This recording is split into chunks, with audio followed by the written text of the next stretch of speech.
nom est Isabelle Legrand, je suis à la fois française et allemande. J'ai fait mes études ici à Berlin, où il y a déjà longtemps, plusieurs décennies, mes études d'histoire de l'art, pour enfin devenir guide conférencière et avoir le plaisir de vous accueillir ici, dans ce musée.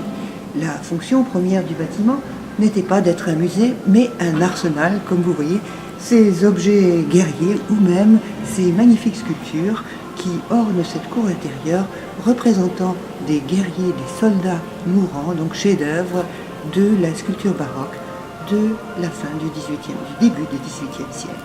Nous sommes donc ici dans la partie historique de Berlin, dans l'ancien arsenal, aujourd'hui transformé en musée d'histoire allemande, le grand musée donc consacré à l'histoire de l'Allemagne en général.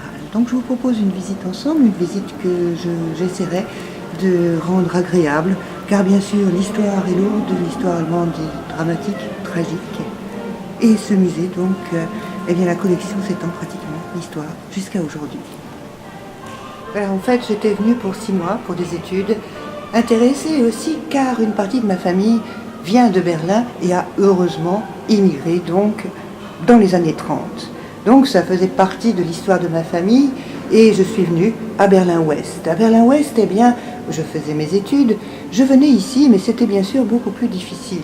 Ici, c'était déjà un musée d'histoire allemande, mais l'histoire vue vue par la RDA, puisque tout le cœur historique de Berlin était à Berlin-Est. Et ici, c'était complètement différent. Donc je venais dans les musées qui étaient déserts et je devais rentrer le soir, avant minuit, car j'avais mon visa expiré à minuit, un petit peu comme Cendrillon, en sens inverse.